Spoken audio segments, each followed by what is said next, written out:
The important thing for squashes and zucchinis is to have really good soil and good fertilization.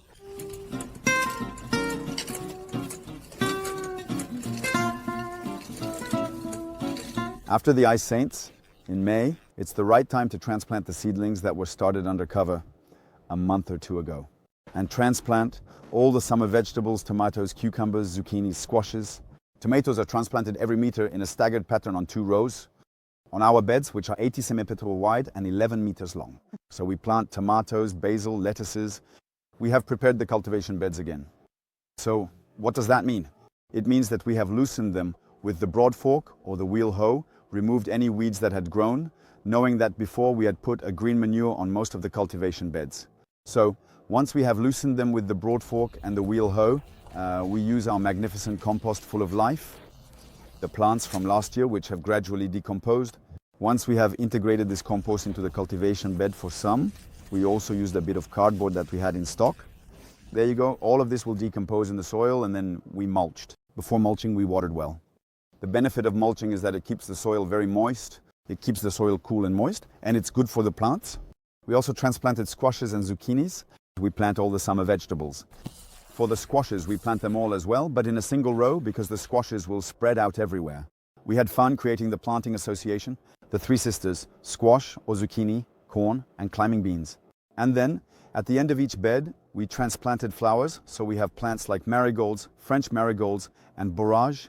I love morning glories because they are a beautiful climbing plant. When transplanting tomatoes, for example, we plant them very deeply because the advantage of tomatoes is that the stem will re-root. This allows the tomato to be more anchored to the ground, to have a more developed root system and to produce better fruits. For lettuces, be very careful to leave the collar open to prevent rot. So we don't transplant them too deeply. We let a bit of the root ball stick out. For other vegetables that don't need to be transplanted very deeply, we place the top of the pot at ground level. The risk we face by heavily mulching our crops is the presence of slugs, especially for lettuces. However, we are lucky in the basin.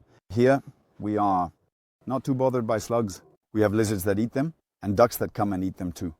What can also be important for vegetables that have grown in a greenhouse, under shelter, and often a bit in the shade, as we have shading on our greenhouse, is the fact of moving them directly outside into full sun, which can be a bit harsh.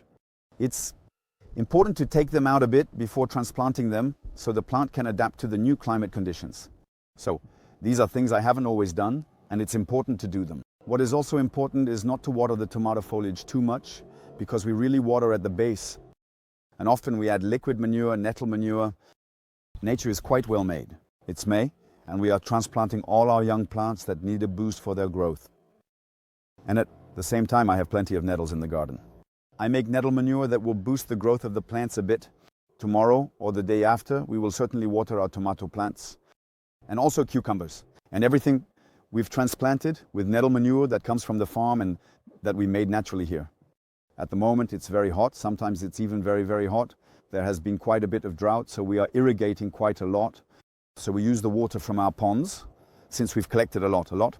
Rainwater from the roofs of the building, the greenhouse roof, and even the roofs around the farm. So our ponds are full and we use that water to irrigate our crops. We also use city water because we are not fully connected to the network of brands. And it's very important to irrigate well. It's the key. Precisely, we try to limit watering, so we use drippers, drip irrigation. That's why we also mulch our crops a lot. To keep the soil cool, we water every day. Tomatoes don't necessarily need to be watered every day. On the contrary, tomatoes need to suffer a bit, be under stress to produce good vegetables. Since we do crop associations and also plant lettuces, we still water the bed a bit for the lettuces. The squashes are transplanted onto soil that is already very moist because it's well mulched with a heavy manure application. It's important to be vigilant during this period because the plants are rooting and they must not be under stress, water stress. I applied compost in the fall and then added more in the spring. What is important for tomatoes is to stake them well. In the greenhouse, it's easy. We have the cables that work well, but outside, we need to recreate the structure. A tomato plant can weigh very heavily. The mistake, and I've made it, is to use a frame that isn't strong enough to support the weight of the tomatoes. We will build the frame as soon as we have time. It's a bit of a race against time in the vegetable garden right now. But, well, they are still small at the moment. We still have a few days ahead of us, but we will need to take care of it.